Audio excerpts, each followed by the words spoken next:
Welcome to Dance Brain, where we talk about the beauty of partner dancing. And today I'm here with Rob. Hello, Rob. Hey, Jason, how's it going? Good. Thanks for doing this. Hey, no problem, man. So, Rob, tell us about your dance journey. Where did you first start? Oh, geez. So, first I should say, are we talking about partner dance journey or just dance journey in general? Either. Okay, well. Your first journey starting dance. Well, okay. You're gonna laugh at this one. My first journey in dance was actually in the 90s, late 90s, or 97, 98. And I would say it was stomping on Dance Revolution. That would be my first dance journey because, during the time I was really into breakdancing. I was trying doing breakdancing stuff. There was a breakdancing club at UC Irvine that I participated in, so I learned really, really basic things. Yeah. But but the thing with breakdancing, or at least breakdancing at that time, was there was a lack of understanding musicality. It was just, you did your flares, you did your air flares, and You're following the game. Yeah, the music was in the background. Yeah, yeah. But the thing is, I had no idea what rhythm was, and everyone would just go 1, 2, 3. I'm like, I would just be like, I can't do it, Yeah. And I was just goofy like that, and like, I would struggle a lot, and people would just kind of like, hey, he's trying, whatever.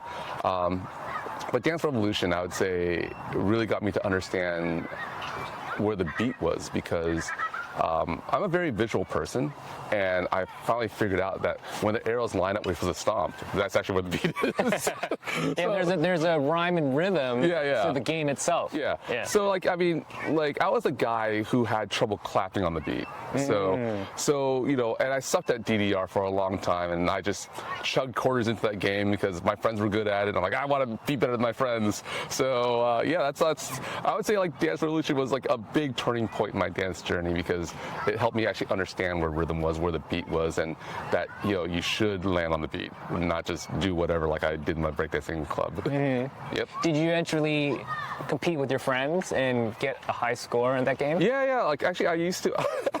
So in DDR there were two types of competition during that time, in like the early 2000s. There was basically there was one based on score, and then there was one based on creativity.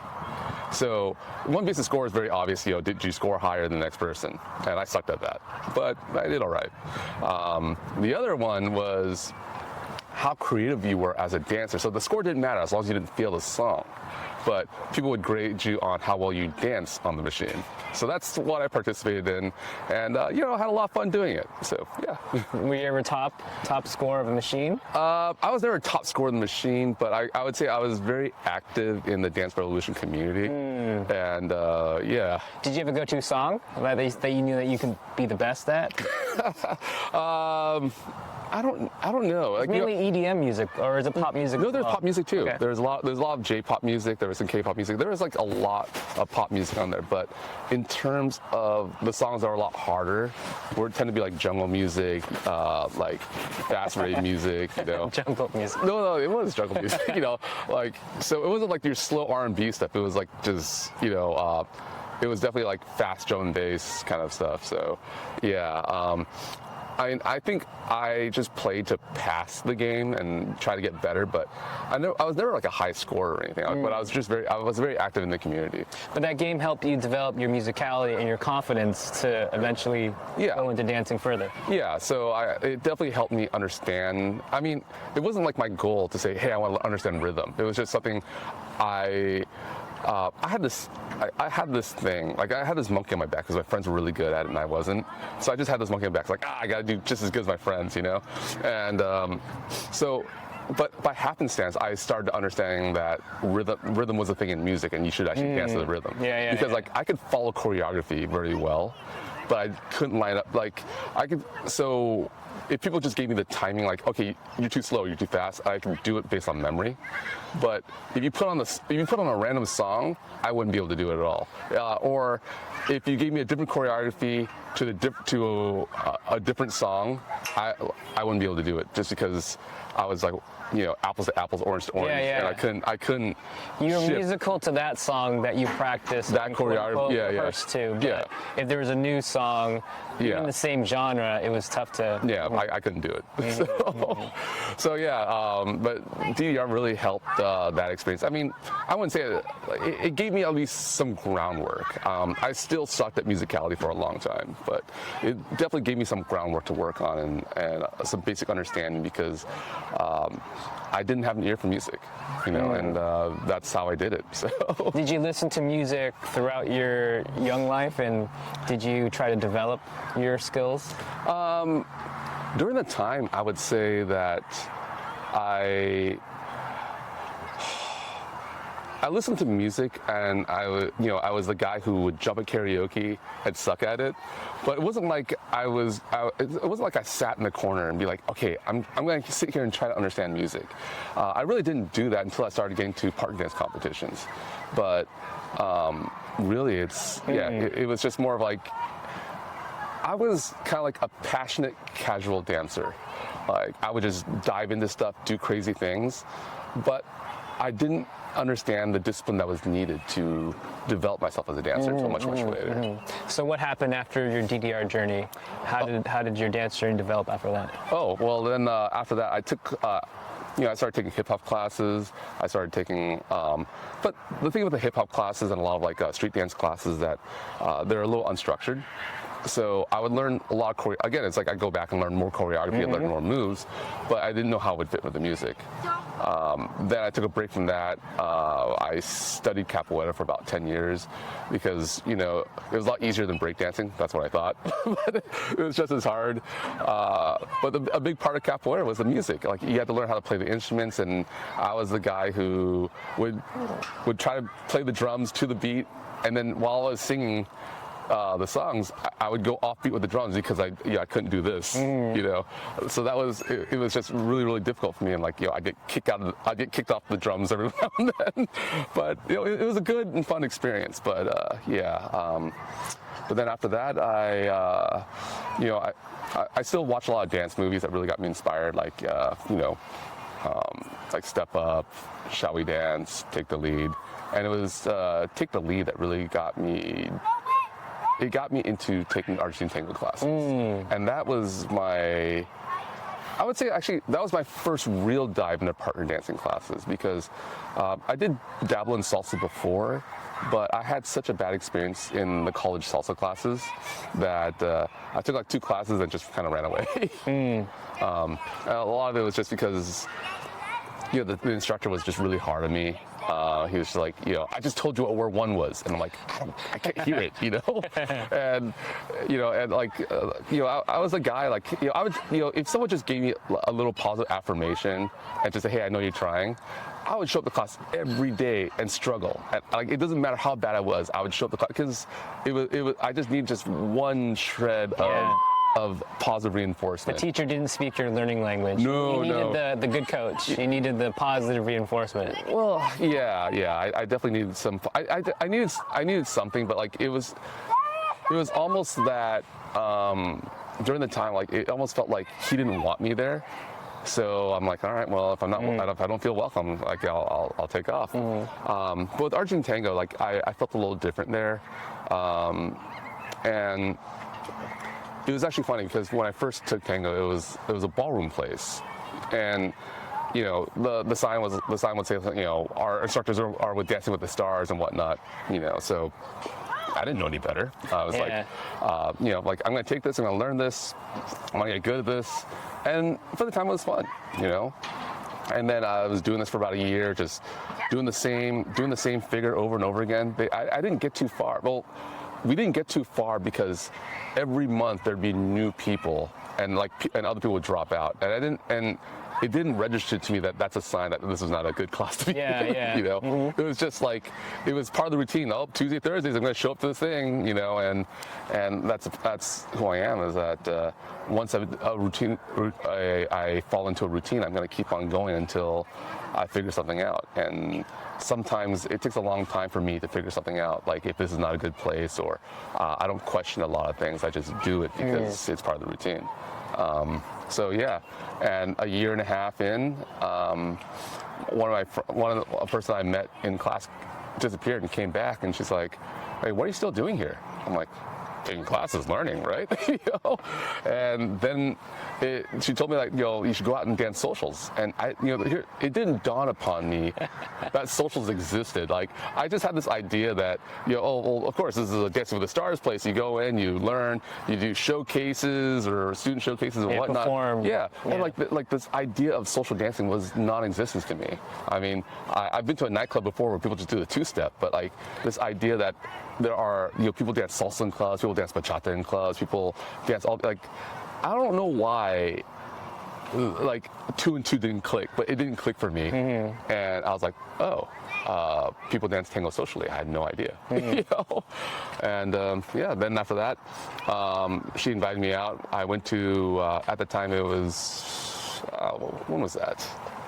I would say about 2012, 2013. And, went out to the tango room and I saw people dancing socially and I realized for a year and a half, I didn't learn anything valuable. Well, actually, I probably learned something valuable. I learned some coordination, but everything that was taught to me was not applicable to the social floor. Mm-hmm. And that's when, like, I was like, okay, now I got to start all over again. Mm-hmm. So that's kind of like, I think everyone a lot of people go through that journey because they have this idea that I want to learn this dance, I want to learn salsa, I want to learn bachata, I want to learn tango, I want to learn zouk, whatever. And depending on where you, like, who you learn from, a teacher could set you up to become a social dancer. A teacher could set you up to be a ballroom competition dancer. A teacher sets you up to, I don't know what.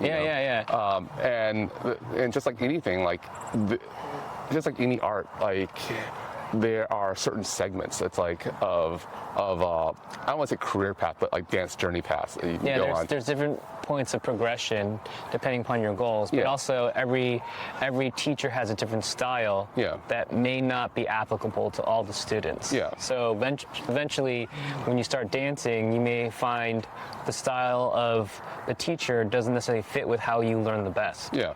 Or not on the path you want to go to. Like, it's kind of like, so in a sense, I was learning, like, I was on a performance track, but I wanted to be a social dancer. And it's like, well, that doesn't really quite fit, you know? Mm-hmm. It's kind of like saying, you want to be, you're learning karate to be to learn self-defense, but the guys teach you point scoring. Mm-hmm. So, like, Olympic point scoring doesn't work too well in the streets. Mm-hmm. So it's kind of the same thing, So once you saw that social dance, how did your world open? What happened in your mind and your mindset? First thing, I freaked out. I mean, like, during the headlights moments, because if you know anything about tango, everyone teaches the salida, the basic step, the basic 8 count, with a back step. You start with the back step, like back with your right foot, and that's kind of like what for everyone. The leader. Yeah, for the leader. Sorry, and that's what everyone likes. But even like in social dancing, that's what they teach, right? But then I looked out there and I was like, so I was quite a hardliner. Like, I was very dogmatic about what was taught to me, and it's like, this is the truth, this is the way, kind of thing. And I went to a social dance and I look around, like, oh my God, like, how can no one be taking the back step? Is that part of the basics? They're all doing it wrong. Yeah. They're doing the first step wrong. I know, like, I mean, where's that back step? Like, everyone's supposed to take the back step. Is that part of the basic, right? Basic is basic. And so I went through, like, a come to Jesus moment where I'm just like, dude, I don't know jack, So, I decided, like, hey, I don't know anything. Let's learn all over again. And it's funny enough, I took the class, teach the back step right again. And I was like, there it is. But it's like, okay, we teach the back step, but it's so you understand that there is a back step. But also, in social dancing, you generally don't want to go against the line of dance. Yeah, so, like, I mean, logically, you don't drive backwards in the freeway. You don't go reverse in the freeway. It's like, why do you do it, right? But you have a back step just so that if you're facing the wrong way, you know how to maneuver out of that. The idea that you can step backwards, but you have to understand the laws of traffic also. It's the easiest step to do. Also, it helps create momentum and gets people to get on the same page before the fanciness of the move begins. And not to mention, like, a back step doesn't have to be a big back step. And that's kind of also the problem, too, is when you start with ballroom, everything's big, Dramatic. Yeah. So. For the show. And so the social floor, like, you don't have that kind of space. So that's another thing, too. So, like, I think, if anything, if I had to redo my whole dance journey again, I'd actually ask better questions to the internet first, because we didn't have Chat GPT back then, We barely had YouTube, and I was like, And you just Google search, and I use Google like the yellow pages. So it's like I just Google search, hey, tango, Argentine tango, Los Angeles, near this area, and that's what I got. And I walked on by, I was like, oh, hey, Dancing with the Stars. All right, I'm onto something. So you knew at that moment that you wanted to go down the social dancer route. Oh, well, no, I didn't know it existed. And then when I saw it, then I'm like, okay, that's what I want to do. Yeah. So that's and that's what really changed my mindset of things. But I think if someone sat me down and said, hey, Rob, you want to dance, right? Why do you want to dance? Right? Like if there was like a high school counselor of some sort, like kind of for dance, and they said, okay, these are the dances that we have. What do you want to do with it? Do you want to be social? Do you want to be fun? Do you want to compete? Do you want to here are different tracks that are available. There are hybrid tracks or whatever. You can exist in two areas. This is the typical person spends this much hour doing this. The typical person, show them the lay of the map. Yeah, like this could be you. This is the multiverse of what could be you. Yeah. Are you just dancing to exercise, dancing to meet people, dancing to work on your musicality, or do you want to become the best social dancer ever, or the performer, or the teacher? Yeah. Like, do you want to teach, and do you want to teach on the performance track or the social track or the whatever track? I think it's one of those things where if someone just asked me those questions, or if I was smart enough to have those questions to ask ChatGPT, I would have probably cut a lot of time out and just went, that's what I want to do, and go there. Or at least I want to dabble in this and I want to dabble in that, and then I'll know what I want to do, like a community college of dance before you go to university. So once you realized that being a good social dancer was your goal, what steps did you start to take after that? Oh, well, I took more classes, I took more workshops, and I went out social dancing like four nights a week. I mean, there was not a day I was not dancing. I was either taking a class, taking a workshop, or I was out social dancing. And when I went out social dancing, it was a rough beginning. I'll say that it was a really rough beginning. But I would say the good thing about me is that, one, I've got thick skin. Two, well, I got thick skin during the time, because before maybe not so much, But the other thing is, I was really good at using my time wisely. For example, one thing I did was I looked around and I just made a logical decision, which was I'm not going to dance with anyone under the age of let's say 40.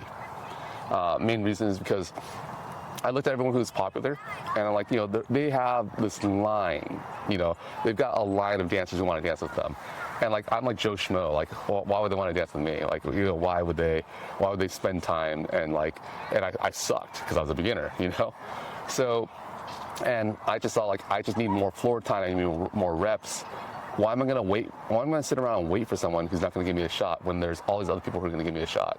So I dance with people who are sitting out all the time. I dance with older ladies. Mostly I dance with older ladies, and mainly because I knew they were experienced, or at least I assumed they were more experienced. They were undervalued, and they were very supportive of me, and they were really nice to me. They were very easy. They helped me out a lot. They filled in the blanks I didn't understand. So I got a lot of dancing in through dancing with older people, and when they really supported me and really built up my confidence, and they really helped me build my skills, because I think when as a beginner, if you start aiming for popular people right away, one, you're gonna wait in line and you're not gonna dance at all. Two, if you dance with someone who might be inexperienced but popular, if you don't have the skills to back it up, you have to carry them, and they're not there to help you build your skills. So it's it's a lose-lose situation. Yeah, I think dancing, when you first start, regardless of demographic, the ideal partner is someone who's nice and willing, Better you. Better than you. And better than you. Yeah. That's the ideal situation. Yeah. That won't happen all the time, but you found people who valued you, and you gained value back. Yeah. And I think that's one of those things where, well, I would say I benefit a lot from just being a guy, because generally in dance scenes, there's not enough men. You know, there's like it's usually like 1.5 to 1, 2 to 1 depending ratio. Depending on the dance. Yeah. Might be 3 to 1 some places, but so just by existing, I should get a dance. You know, because if you just play the numbers game, because not everyone's going to be matching up. So, like by that logic, I'm just gonna dance with anyone who's willing. And but even though the odds were in your favor, you didn't let those odds affect your ego. At least not initially. You know what? I'm gonna say this. I'm gonna say that it's hard. It's hard to have an ego when you're dancing with people like much older than you, and everyone's dancing with people who are younger than you. You know, and you know, because like I have no romantic desire to dance with someone romantic desire with dating someone who's 20 years older than me. You know, that's just not in my cards. But when I got good enough to dance with people like in my age range, then I would say like my ego did get inflated quite a bit, and that's always a danger in everything when you know, you think you're better than you really are. And it's really easy to have your ego blown up, especially when it just seems like, you know, you're doing all the right things, everyone's complimenting you, and you know, you become more popular. It's really easy to get your ego super inflated, but it got wrecked pretty easily because that's when I started going to competitions, and I think competition is a good way to kind of see where you really stand amongst your peers, you know, because it's like now you're being judged by professionals. You're not just being judged, you know, you're not just getting an easy pass, because like it's very easy for a guy to just go, oh, I'm dancing all night, I must be great. You know, ladies are asking me to dance, I must be great. You know, like, and that happened to me. You know, I'm not saying it didn't, and I would say it didn't happen early on because of who I was dancing with, and I knew I was learning. But once I felt that I was getting somewhere, like I let my ego did get a little bit out of control. So it's tough to maintain your true self when you're treated differently. Whether you're a beginner, no one's dancing with you, or eventually when you're very popular, a professional or teacher, and everyone wants to dance with you. Do you stay yourself, or do you not? And also, you change throughout the entire process, so naturally you're not going to be the same newbie, young, innocent dancer. But it's just interesting how the status you are in the dance scene affects your ego, your mindset, or your self-worth. I've had lots of rise to fames and falls from graces, so I won't say it won't happen again. But I would say, like, I think as I am now, I'm more level-headed. But it doesn't mean I'm not. It doesn't mean that there's no possibility that I might, like, that my ego might not get the better of me. But knowing that and knowing that truth, I would say that I might have things more in control, but that doesn't mean that it's 100%. You know? And there are times when, like, that's the other thing too, is that how I view myself and how others view me, I have no control over how others view me, you know?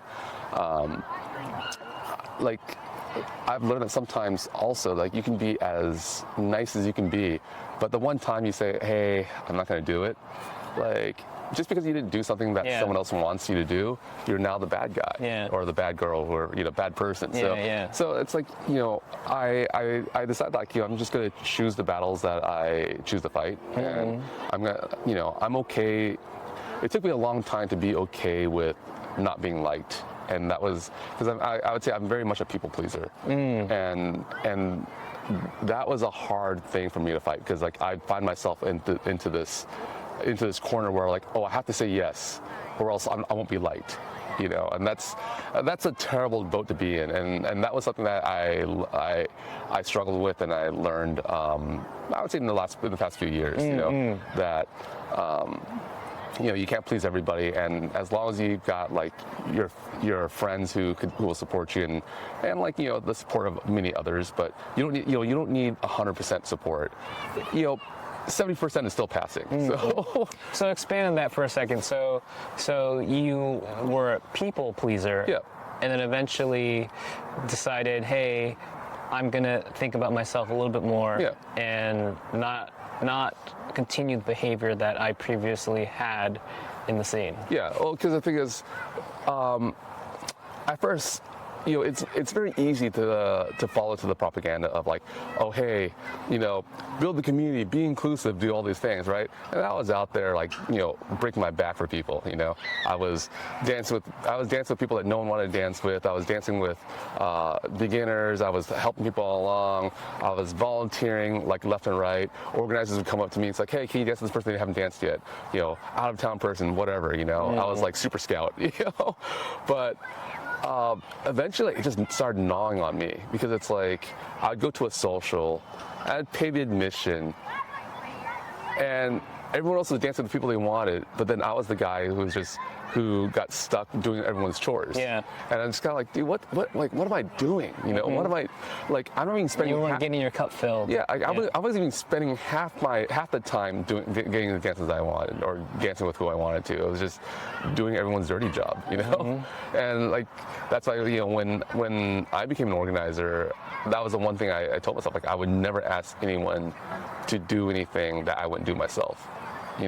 And I would only do it, and I had to show everyone that I was out in the trenches, doing the work that of like uplifting the community, helping people out, working with people that were being neglected, because like it sucks, because especially when you start asking people when people start asking you to help them out, it's cool to do it once in a while, but then after a while, it becomes a chore. Yeah. And then and then it's like, then you start burning out, and then like it's like, I'm burning out and I'm paying money. Like, what am I doing? And so I found myself in that rut, and that's when I decided that, like, hey, I gotta change, because I'm not, I had a lot of pride and identity with this as a person who was trying to be community oriented, but just because I wanted something for myself every once in a while doesn't mean I'm not community oriented, and that was a hard thing for me to actually accept, because I'm very much a person of extremes, out of all or nothing. And finding that middle ground was just really hard for me. And still working on it, to be honest with you. It's tough, because dance is a community, partner dance is a community, and if everyone is selfish in the community, then there'll be people who will just get nothing. Yeah. And that is not good. No. And there's calibration needed, where the people who are in charge, the people who set the tone, the organizers, the DJs, the teachers, hopefully encourage people to think about, oh, let's dance with everybody here. Let's dance and showcase the beauty of the dance and connect with everybody, regardless of skill level. Yeah. But it's hard to enforce that. It's hard to make that something that's the norm all the time, because the advanced dancers need to get their cup filled too. Well, you see, so this is where I come at, which is, I don't think it's that hard. I'll be honest, like, it's hard for the organizer, and it should be hard for the organizer. I only say that because I was an organizer, right? I say it, but it should be hard on them and for them, because that's their business, that's their job. They're the ones getting paid to do this, right? Like, I'm the guy paying, and I'm doing your work. Yeah, like, so once I paid for an event, I can do whatever you want. Do whatever you want, yeah. Mm-hmm. So, but as an organizer, see, like, so when I was an organizer, like, all my friends knew that I'm on the job. So the hardest thing for an organizer is to ignore your friends for 3.5 hours and just say, hey, I got the last 30 minutes for you guys where I can be chill, right? Where everything's all fine. But the first 3 hours, it's for the people. And I think that's where a lot of organizers go wrong, is that they spend too much time, it's like they're focused on their friends and not on the business, and not on their event. And the thing is, they need to really think about what tone are they trying to set, because like, if they're setting the tone as like, hey, this is my friends club, Like, you know, it's like, you know, then you're not really out there helping people. You're not really out there, you know, ushering in the new generation or supporting people. You're just out there to like hang out with your friends. And it's like, it's how's that different from like having a party at your house and then your friends of friends of friends get invited and they're just kind of sitting in the corner there. It's no different, you know? So as an organizer, how did you make sure or do to the best of your ability, make sure that the advanced dancers got their cup filled, but also the newbies or the people who were not dancing enough? Well, so I thought about this as, okay, so take a step back. I'm really into food. I love food, right? Yeah, you can see it right here. Who doesn't? You know? Who doesn't? But no, I love food, and I love food so much that I was really into where food came from, how like the whole food system from like, you know, farm to fork kind of a thing, and so I really had this idea of like looking at tango as an ecosystem, and you know, and the thing is, if you in terms of the ecosystem, if it's to make it self-sustaining, you can't do too much, right? You can't be the person like plowing up the whole field, throwing like all this crazy fertilizer in there, and being dependent on fertilizer to make your crops grow. You know, you have like rotational crops. You know, you like this year you plant corn, next year you plant peanuts, so that you could maintain balance in your soils. I view it kind of the same way. So, like what can I do at an event that incentivize good behavior? Right, and help the community flourish without being so heavy-handed and being like you know, because sometimes like I would say sometimes like there's so much shame that organizers put on people that it feels a little oppressive. You know, it's like, if you don't do this, you're a bad person. You know, I didn't want to be that person. So one thing I looked at is, okay, the people who show up early were usually the beginners, the people who weren't not comfortable, and all the cool people, all the very experienced people show up for the last 2 hours, right? So just made it really easy. Went to a few people that I thought were really cool, who were really popular, who were very skilled, and I would just be like, hey, if you show up in the first hour, I'll comp you. You know, because they bring more value than the $15 I would have collected, $12, $15 I would have collected. But they have to show up in the first hour. So they show up in the first hour. Are they going to sit there in the corner at the bar just drinking the whiskey and not talk to anybody? Probably not, you know? So if I incentivized people to show up earlier, it made things a lot better. That was the first thing I did. The second thing I did was I was on the floor all the time dancing with the people that no one wanted to dance with. So it was very obvious I was out there like breaking my back, you know. And that's the other thing. I had a strong volunteer crew. I trusted them to do their jobs. I trusted the person to collect cash. I didn't need to look over them and be like, hey, I should be the only one collecting cash because I need to have oversight on the money. You know, like, I mean, I have better things to do than to collect cash. I have to be on the floor. I have to like greet people. I have to make sure everyone has their needs met. You know, like I can't trust that to like a regular person who isn't incentivized or might not be as socially like, you know, doesn't have the social finesse that I do. So I think that's the one thing I really focused on what my strengths were. I delegated out the things that didn't need me, and and I was very present on the floor. You know, here's the other thing. The first thing that I did was I greeted everybody. Like I went around, got to know everyone's names because I wanted my place to be like Cheers, you know, like, you know, it's the whole song, you know, where everybody knows your name. Yeah. I love that. And and the thing is, what I realized is that following the 80-20 rule, most people didn't need to dance, but they need to be at least acknowledged to know that someone knows that they exist. So if I went around and said hello to everybody by their name, know their name, I'm 80% of the way there. You know, the last 20%, I might not get to dance with them, or they might not get a dance, but at least they see the effort. And that was way more than most people. You know, so making your attendees feel welcome. Yeah, well, no, it's not just welcome, but there's welcome, but also like recognize that they exist and like they're like I'm there, they feel included. Yeah, and also it's like, I don't know if you know this, but I worked in restaurants for a long time. I worked in restaurants for I'd probably say a good 7 years of my life. You know, I was everything from a busboy to a server to a bartender to a floor manager, so I took that service mentality into organizing a dance event, and it was just, I treat it like a restaurant. I was like, hey, what can I do for you? Is there anything else you need? If you ever need, if you need something, just flag me down. You'll always see me around. I'm running around all over the place. So I was like super server of of the dance scene. So, and the attendees knew that you were welcoming and also including, but also they can go to you for questions. Yeah, just about anything. About anything. They didn't fear you. No. And I think the one thing I really did was I tried to introduce them to other people.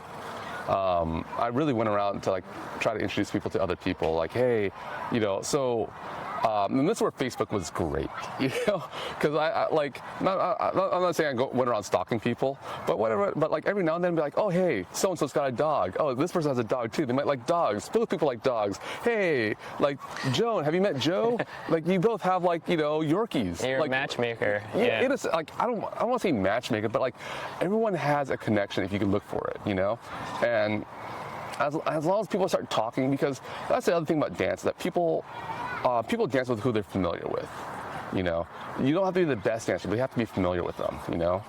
For people to feel vulnerable and safe to say yes.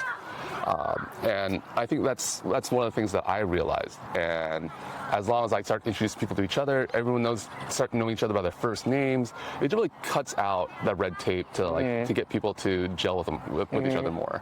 You're right. If people know your name, that's the first hurdle. Yeah, because most times it's like, oh, who's this person? I don't know. And it's also weird too. It's like, I mean, I've been to other dances where they're like, do you want to dance? I'm like, I don't know who you are, and it's kind of scary. Also, it's like sometimes, especially for me, when I first started, I tried to learn Lindy, and that was kind of scary for me because I was so used to like the culture of tango, and then I went to Lindy, like, wait, it's one song, like everyone's just dancing with everybody. Yeah. There's no cabeceo, there's none of this, like, there's none of these weird social rules. People just randomly just grab my hand and be like, hey, let's go dance. I'm like, okay, I barely know what I'm doing, but okay. So because I was brought up in this heavy shame culture. Like, you don't know what you're doing. You shouldn't dance. You should watch. You should watch and learn before you get on the floor. So that was just really awkward for me. And it was just really hard. But I mean, I have a lot of respect for people who could just jump out there and do it. But but also for me, it's like I kind of grew up in this culture where, you don't go out and like fall flat in your face in front of everybody and let that be okay, Where like I think in like Lindy, West Coast, it's like that's more accepted. Where in tango, it's kind of like the culture's more of the whole, you should always look the best, and if you can't be your best, don't even attempt it, And that's it's a bit harsh. Or they'll say like, you should do all that stuff at a practica before going to a social milonga, because the social milonga is like, that's where it's big, heavy, and it's high risk. So. Stepping back for a more global question. Sure. Why did you choose tango? Take the lead. It was the movies, It was basically movies, man. It was just like during that time, like when I decided to do social dancing, it was just like, it was that one scene of Antonio Banderas where he was dancing with the girl in front of the students. Like that was like, and that and Shall We Dance? It was just all that. I was like, oh yeah, that's so cool. I want to do that, and that's what brought me through, cutting a rug. So that was the marketing. But once you started to do it, what made you keep doing it? What are the elements of the dance, the music, the movements? So here's the funny thing, honestly, it wasn't the moves, it wasn't the music, it was the movement, it was the routine. Like I said I was going to do it, I started doing it, and I stuck myself to the routine, and I kept on doing it. It could have been anything, it could have been yoga, it could have been salsa, it just happened to be tango, right? But what got me sticking with it is something that like I discovered by happenstance much later, and that is people started treating me differently. I didn't understand why. I typically have terrible posture. I was a kid with a heavy backpack. I walked with a huge hunchback. I was always at a computer. So like I didn't walk with, like, I walked all hunched over and kind of was like really meek, you know. But then later, like the more I danced tango, the more people started treating me differently. And then I realized it's actually because I was standing taller. Like I had more command of my body language. You know, I was standing taller, I was standing more confidently. I didn't even realize it happened, you know? And then I started putting two and two together, because in tango, one of the hardest things as a lead is to walk through your partner. You know, because everyone just walks through your partner. You have to walk. Yeah, and they dance. walk around. Yeah. They're afraid of walking through them because they don't want to hit them. Yeah, and the more I did that, the more I stood taller and more confidently, and then and it kind of spilled into my my regular life, where people just started treating me differently. You know, and I started thinking, like, man, like there's something to this tango. You know, I guess I got to keep on doing this, because you know, something's right. Like, it's just by happenstance. It wasn't like I want to study tango to better my posture or to be more confident or something. It just happened to be that, and I just fell upon it and went, okay, I got to keep on doing this. Body language is a big thing. It's most of communication, and when your body language was better, you're sitting up straight. How did people treat you differently? Well, first people actually approached me and actually started talking to me. It wasn't like, because, you know, I was a guy that people would kind of avoid because I was like kind of like just this in the corner, you know, and people, I would be unrecognizable a lot, and also like I had a lot of angst because I was with a group of people where I always felt that I felt that I need more recognition, I deserve more recognition, or I deserve something more, but that people would always pass me by. But a lot of it was just my body language, you know, and I didn't realize that. And I had a lot of bad falling outs with like friends groups and like, you know, community groups, and so it's almost like I left one community to join another community, and in that community in dance, I started learning how to use my body language a lot better. But it wasn't.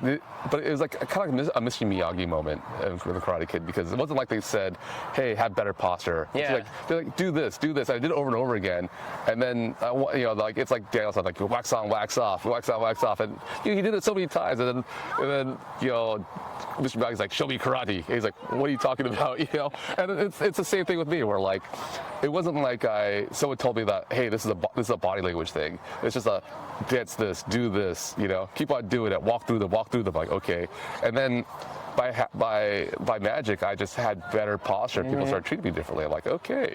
So by nature of training a dance, having a routine, having a structure, but also having the confidence that I know what I'm doing now, you naturally. It spilled out to my regular life, and you know, people started approaching me. People started talking to me. People, when I approached them, like they were more receptive to me. Probably because I had better posture, like maybe my voice carried a little better, so it wasn't like, you know, just like I'm not like just all curled up like this or anything, you know. So that's body language is a huge thing, and you know, if anything, I would say, you know, learn dance for body language, just learn how to hold yourself up and be more confident. You know, I think it's like a good side goal. Like, you know, it's not. I mean, you should learn dance because you want to dance and have fun, but it's like a good side effect of dance is a better mastery of your body language, and there's a lot of benefit to that. I think awareness as well, because you could be having a low day or feeling tired, but if you go to a dance space, right, your body, your mindset will kind of transform after practice, and after going to a place a while, your body will naturally, let's stand up a little taller because I'm dancing right now. I'm stepping into a space where I feel more confident. I'm feeling up. I'm feeling more energy, even though previously 10 minutes ago in the car driving here, I wasn't. So it kind of lifts you up in that way. Yeah, it does. But also, I would say, like, it also depends too, because like sometimes it depends, like if you're carrying somebody or not. Like sometimes it's your job to lift someone else up, and you know, by doing so, sometimes you might compromise yourself a little bit. But it's a give and take, you know, because like, you know, you shouldn't go out there just take all the time. You need to give back so that others can give to you also. But you know, as long as you net out positive, it's all good. And I think I think that's one of the things about the dance community is that generally you net positive. Yeah, you're giving sometimes you're taking. Yeah. And if everyone's doing the same thing, it turns out to be a net positive. Yeah, pretty much. What are your dance goals at the moment? Oh, my dance goals at the moment is, well, you know this, but I'm part of a tango performance team right now, and so I still dance socially, but I'm really going back to the whole performance track because full circle. Well, in a sense, yes, but a lot of it is just because now I have the tools to express myself more artistically, and I want to explore more of that, but to the point of, I'd like to have my own tango show someday. Like, I want to choreograph a whole bunch of things, have a storyline, and kind of do like a theater production kind of a thing. Because first, like, tango's not the most popular dance. It's rough out there. I mean, salsa's a lot easier to get into, bachata's a lot easier to get into. Tango is a lot more difficult. There's a bigger barrier to entry. There is. Whether it's the music or the cabeceo or the culture. Just the culture, but it's a beautiful dance. Yeah, but the one thing I know a lot of people in tango are like, oh, stage tango, like performance and stuff. But it's a marketing tool. Like, I got into tango because of a movie. Doesn't mean someone else doesn't get into tango because of a theater show or a movie or something not. And like, doesn't matter how people decide to, what inspired someone to take their first class. It's just like, they're there. Just like, enjoy it, But I do see that dance in general has a hard time with marketing. And I mean, now we got Instagram and Facebook and everything, so there's all these people doing like crazy tricks and everything for part of the marketing. But I'd also like to have it dive a little deeper than a whole bunch of tricks, because many times you see like dancers, they just do like a 30-second choreography. And it's like trick after trick after trick, but like that doesn't do the dance a lot of justice, because like, tricks are nice, but it's just a cherry on top of the cake, Like, we need more cake, and I think when people jump into a dance thinking that they're gonna learn a whole bunch of tricks, I think what it really does is it sets them up to be disappointed. Because they're gonna go in there thinking like they're gonna do all these crazy tricks. They're gonna flip the girlfriend upside down and spin on one hand and whatnot. It's gonna be like Dancing with the Stars or Dirty Dancing, where there's a huge pose that everyone's gonna be dancing around them. So their expectations are gonna be wild. And I guess if you want to be a social dancer, there's no room for that. If you want to be a performer, then great, but then like at the same time, it's like let them know, like, hey, you're on the performance track. This is what it takes to be a performer. You want to look like Patrick Swayze. This is what it takes. It's gonna be years. It's gonna be, let's just be honest with you. Like, do you want to do this? If you want to do this, great, let's do it. But those are two different tracks, and just to be clear about what you want. That's I think that's a hard thing, because at the end of the day, every teacher needs to sell to keep a roof over their head, and it's kind of hard because to have that kind of integrity, say, hey, maybe I'm not the right guy for you, or stick with me until you find someone better, or whatever. I don't think anyone's willing. I don't think any teacher's willing to say that unless they have like students out the wazoo. They don't have. They're like, their privates are all booked up and they can say no. But most dance teachers are just struggling. They're happy just to have another person. So it's hard to have that kind of integrity and say like, hey, what you want is Joe over there, not me. Yeah. And that's okay. And it's okay to say that, but I know for a lot of people it's hard, especially when like you might be feeding your competitor per se. It's a hard choice to make, and I wish more people can make that choice. But here we are. I like your cake analogy, your visualization of cake versus icing or cherries, where I think overall it's just about enjoying the journey, not the destination, right? Like, I get that. That's just something that's hard for me to say, because my journey's all over the place. you know, like I did go full circle per se, but it's like I had to go through all like those bumps in the road to get to where I am, and it's okay to change too. And I think that's another thing. Like so many people believe that right when they're set on a path, they have to follow that path to the bitter end, you know. And it's like no, like you could change. Like you can be a social dancer for a few years and then decide, hey, this is not for you anymore. You've changed. You want to be a performer now, or you can be a performer and say, hey, this is not for you. I want to be a teacher now. Whatever, you know. I mean, there's nothing set in stone in how you decide to interact with dance. And I think that's a big thing, because I think many times it's a scary thing because people feel like they're leaving their friends behind, especially when you make that jump, because now you have a new circle of friends, and then you feel like you're abandoning your old friends or whatnot, because your old friends were performers or social dancers. Now you're in this new track, and like you're spending all your time with these new friends, but then your old friends are getting left behind. There's I don't want to say that there's a guilty conscience or anything, but like, it's a very adult thing to understand that people change and you have to do what's best for you. And sometimes what's best for you means embarking on a new journey where your friends that you've made might not join you for that journey, and that's okay.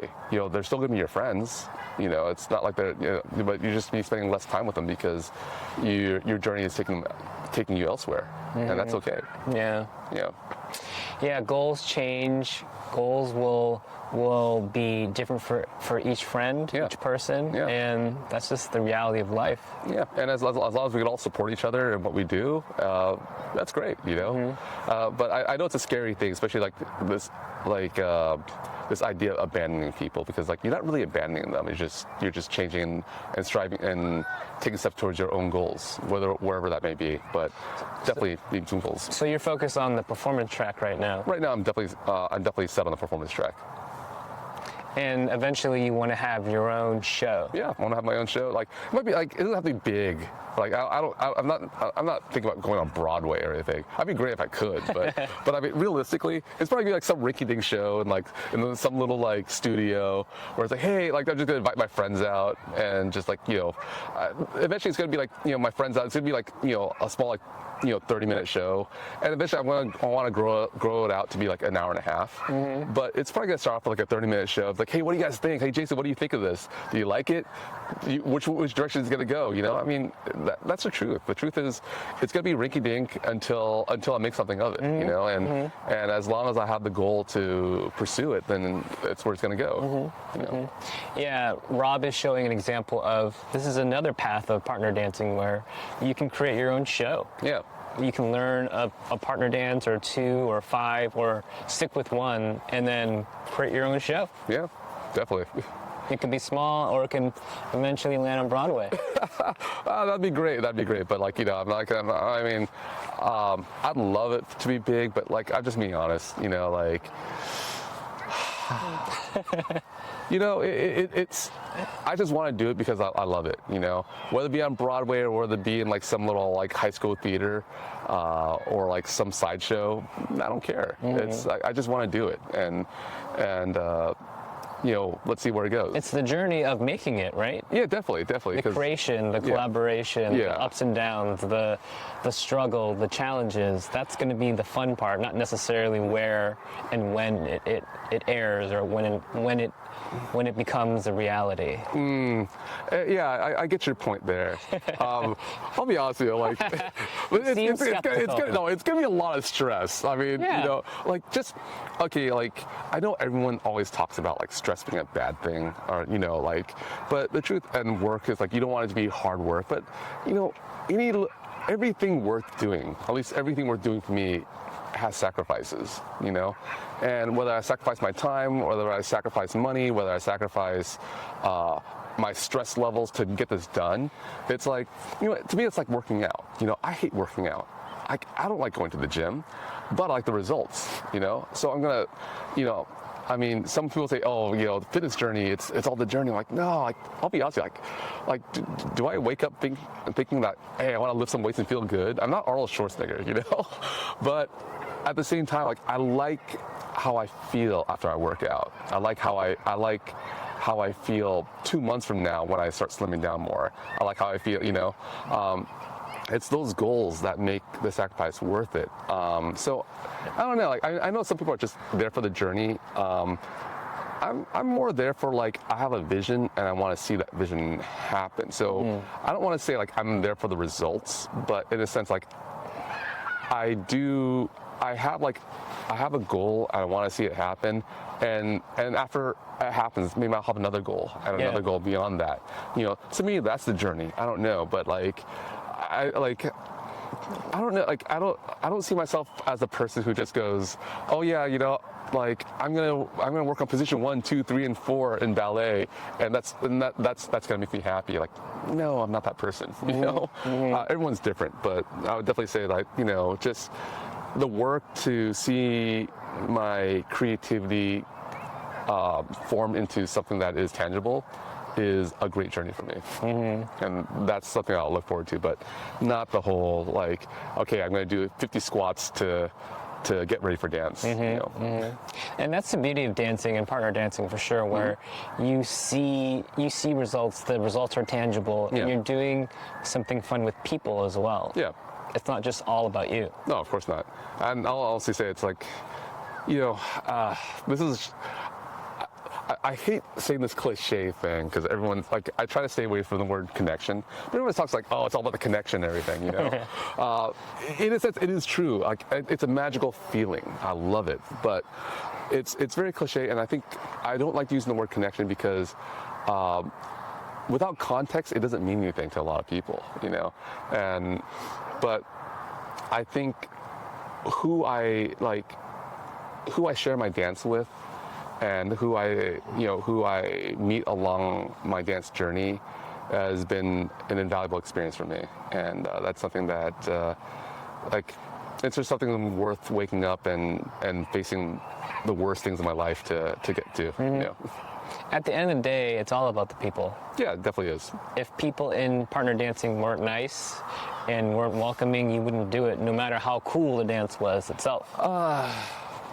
Yeah, no, definitely. But also at the same time, like, I also acknowledge that I do a lot of things for validation and acceptance. Also, I still have that part of me where I feel like I need to get this monkey off my back. I need to do this so I feel like to get the respect of the community. I mean, I'm not gonna lie and say that, it's all about I'm totally this selfless person who's who's gonna do great. I do have my own issues that I need to deal with, and part of this, the people. I love the people, but also at the same time, I also feel like I have this need to validate myself. I'm not trying to do this for other people, but I feel like it's a goal I set for myself. I need to do it for myself so that I feel worthwhile of this, of this endeavor. And that's a tricky psychological thing. Yeah, it seems like you're very goal oriented, but also you have a lot of discipline to stick with your goals. Yeah, for the time being. And and your goals will change, but you're a very disciplined person, it seems. Yeah, well, I would say I'm more realistic because I know that my goals demand a lot out of me, and demand a lot out of my partners, and demand a lot out of my friends or people who want to see who want to support me in my projects. But it's definitely goal oriented, and it's performance tango. It's not easy.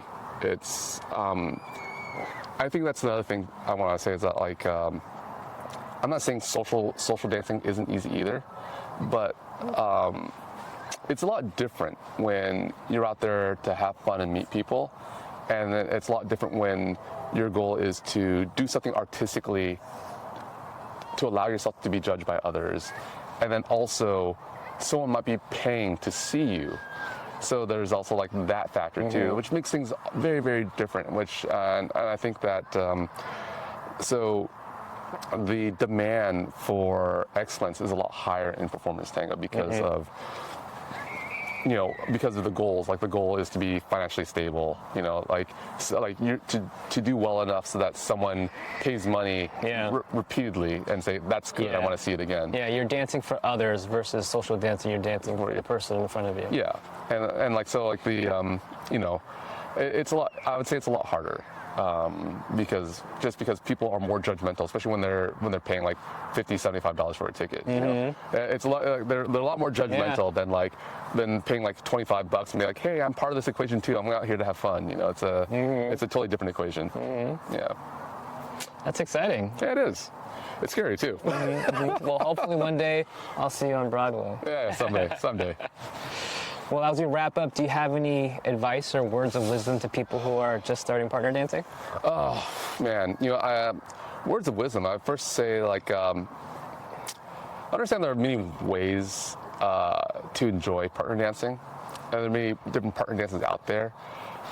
And also, you know, talk to friends. I mean, the best thing you can do is have friends with you.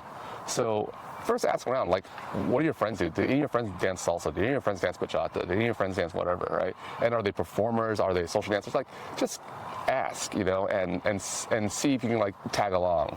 I think that's the first thing, because, I mean, I went out there solo, and it was hard to go out there solo. And even being, like, a guy where like leads are few, it was still hard for me, you know. And I think having the support of your friends is a huge thing to keep you in the dance. And also, like, think about demographics, like, and what you really want. Like, are you there to, like, meet friends, meet people? Do you want to dance to possibly date? That's another thing too. You know, so certain demographics will gravitate to a certain dance. For example, like, the chances of you finding someone who in their 20s in tango is very low. So if you're a 20-year-old and you're looking to dance and date, probably not the place for you. You know, I'm not saying it's impossible, but it's far and few in the United States. You know, unless you're in a college club or something. Yeah, and also, like, I would say like, just really just ask around, just be casual about it at first. Oh, here's the other thing. I would say think about your finances. Finance is a huge part of dance, and people, it's I swear, dance is like the slot machines of activities. It's not like an upfront cost. It's like, you're throwing a quarter here, throwing a quarter there. Next thing you know, you're $500 in. You're like, what the hell happened? You know? Yeah. I would definitely say, like, think about your finances. So, like, know what you could skimp on. Like, there's a lot of free classes out there for you to get your feet wet and see, do you like this? Or, like, open houses at dance studios. There are college clubs that have, like, freebies here and there.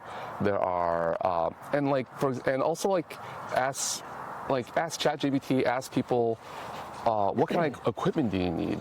Like, because some people, like, they spend $200 on shoes and they buy the wrong shoes, or what can you get away with? Can you get away with sneakers? Like, when people start tango, I'll tell them, as ladies, like, go to Nordstrom's or DSW shoes and get, like, a cheap pair of shoes with, like, leather bottoms, suede bottoms that work, that you feel comfortable with. You don't need, like, $200 dance shoes when you go to a ballroom place or whatnot, because you don't know if you like the dance. And I think that's a scary thing, is, like, people throw in a lot of money and then they realize, like, I shouldn't have done that, because you don't know if you like the dance yet. When you know you like the dance, go ahead, throw your $200, $300 on a pair of shoes. But like, if you're just starting to get, if you're just starting to figure things out, I would say get your sneakers. $20 for dance socks on Amazon for the the 4-pack of Dr. School's dance socks, and then you'll figure out if you actually like this first. And then once you figure out you like it, then do your investment. Like, don't go in like day one with, like, a zoot suit or whatever. If you're obsessed with dance like we are, you can spend money on private equipment. Online classes, traveling, and that's great and all, but just kind of monitor and realize what your goals are and what you can afford. Also, there's ways to dance for free, like Rob mentioned, whether it's free classes or learning online or dancing with a friend. Volunteer opportunities. There's tons of volunteer opportunities. Don't be afraid to ask, because trust me, like, a lot of event organizers out there are short on volunteers, and they just need a good volunteer. So if you show up, and like help them out. They'll you know, yeah, it's $25, whatever, but that stuff adds up really quickly, you know. So yeah. And at the end of the day, like trying anything new, ask around, do some research, figure out what classes are good, the reviews, ask your friends, bring a friend so that you can have a second opinion on, oh, was the class great? Let's talk about it. Yeah, definitely. And also, like when you go to a dance class, like I would say, like, allow yourself some time after the class too, because generally after a dance class or a workshop or event, there's usually a few people who want to hang out, you know. So if you're open for that, then you get some more information, you get to meet more people, meet more friends. But there's usually people going to Denny's afterwards or whatnot, or there's people like just want to grab lunch after the class. So sometimes, like especially in Los Angeles, we're so time oriented, where it's like, oh, like we're done, we got to run to the next thing, then run to the next thing, and then like we kind of lose out on the community, and we kind of lose out on people helping each other, because we don't allow ourselves to be available for us to get familiar with other people. So I think that's whatever dance class you have or whatever dance thing you're going to go to, add like an extra hour or two afterwards, just to give yourself some time to hang out and meet with people. And I think that's a big thing. Or talk to the teacher afterwards, talk to the other students too. Yeah. Ask them questions about the dance, about the journey, about the possibilities and the different paths that we laid out here too. Yep. Great. Well, thanks, Rob. Thanks for having the time to talk to me. Sure. Anytime, man. And thank you for watching Dance Brain on this latest episode where we talk about the beauty of partner dancing. And we'll see you on the next one.